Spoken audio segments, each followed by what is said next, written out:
అందరికీ నమస్కారం.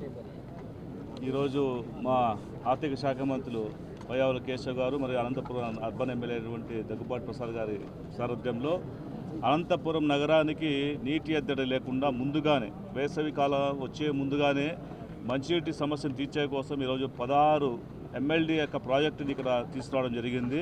ఈ ప్రాజెక్టు ప్రారంభోత్సవం సందర్భంగా గత 7 సంవత్సరాల నుంచి ఆగిపోయినటువంటి ప్రాజెక్టుని వెంటనే మళ్ళీ చేపట్టి ఇది ప్రజలకు అవసరము నిత్యావసరమైన వస్తువైనటువంటి నీటిని మనం అందించకపోతే ప్రభుత్వం పనిచేసేటువంటి పరిస్థితి కాదు. కాబట్టి వెంటనే ఇది యుద్ధ ప్రాతిపదికన తీసుకొని దీన్ని పూర్తి స్థాయిలో మనము గౌరవ ముఖ్యమంత్రి నారా చంద్రబాబు గారి ఆదేశాలతో వెంటనే ఈ కార్యక్రమాన్ని పూర్తి చేయడం జరిగింది. ఈరోజు అనంతపురం నగరానికి 3 నెలల నుంచి ప్రయోగాత్మకంగా ఇక నీటిని విడుదల చేసి ఇందులో ఉన్న సమస్యలను కూడా మళ్ళీ రీకాల్ చేసుకుని వెంటనే మళ్ళీ పూర్తి స్థాయిలో ఈరోజు అందించడం జరుగుతూ ఉంది.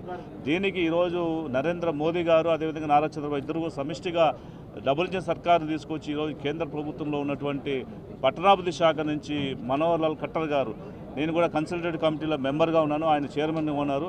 అనంతపురం జిల్లా గురించి అనునిత్యం కూడా ప్రశ్నిస్తున్నాం, అనునిత్యం కూడా వాళ్ళకి సమస్యలు చెప్తూ ఉంటే ఆయన చాలా ఇబ్బందిగా ఫీల్ అయ్యాడు. ఎందుకంటే అనంతపురం అంటేనే భారతదేశంలో అత్యల్ప వర్షపాతం నమోదయ్యేటువంటి 2వ జిల్లాగా ఆయన గుర్తించారు. కాబట్టి ఎప్పుడు కూడా ప్రయారిటీ ఇచ్చి అనంతపురం జిల్లాకి ఏం చేయాలో ఎలాంటి చేయాలి చెప్పండి, మీరు చేస్తామని చెప్పేసి వారు చెప్పడము, వెంటనే దాదాపు 700 కోట్ల రూపాయలు మన అనంతపురం జిల్లాలో ఉన్నటువంటి మున్సిపాలిటీ అన్నిటి కూడా నిధులు విడుదల చేసేటువంటి కార్యక్రమం కూడా చేపట్టినారు. అది త్వరలోనే ఆ యొక్క పనులు కూడా ప్రారంభం చేస్తారు. కాబట్టి ఈ ప్రభుత్వం ప్రజల కోసం పనిచేసే ప్రభుత్వం, ప్రజలందరికీ సంక్షేమం కోసం, అభివృద్ధి కోసం నిరంతరంగా కృషి చేస్తున్నటువంటి ప్రభుత్వం. ఈరోజు గౌరవ ముఖ్యమంత్రి నారా చంద్రబాబు నాయుడు గారు అమరావతి రాజధానిగా ఈరోజు చారిత్రాత్మక నిర్ణయం తీసుకునేటువంటి అవకాశం ఈరోజు పార్లమెంట్లో మాకు దక్కింది. ఎందుకంటే ఈరోజు మనందరి యొక్క ఆశ, మనందరి కళల ఒక రాజధానిగా నిర్మించుకోవడం కోసం ఎన్నో సంవత్సరాలుగా ఎదురుచూస్తున్నటువంటి పరిస్థితి ఈరోజు మనము సాయశక్తులా కృషి చేసి పనిచేసుకోవడం జరిగింది.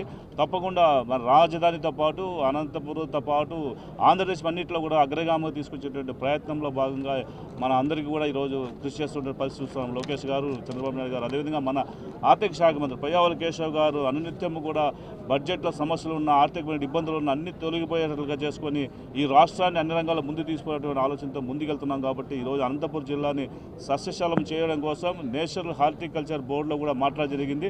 ఇక్కడ రీజనల్ ఆఫీస్ రావాలి అనంతపురం జిల్లాకి, తద్వారానే ఇక్కడ ఇంకా అభివృద్ధి జరిగే అవకాశం ఉంటుందని చెప్పేసి వాటి ప్రయత్నం కూడా జరుగుతూ ఉంది. కాబట్టి అనేక రకాల సమస్యలన్నీ కూడా ఈరోజు నిత్యం పార్లమెంట్లో చెప్పడం కావచ్చు, మంత్రులు కలవడం కావచ్చు, గౌరవ ముఖ్యమంత్రి గారు నోటీస్ తీసుకెళ్ళిన తర్వాత వారు కూడా అక్కడ కేంద్ర మంత్రులతో మాట్లాడి మనకు ఉన్నటువంటి విషయాలను కూడా చెప్పడం జరుగుతూ ఉంది.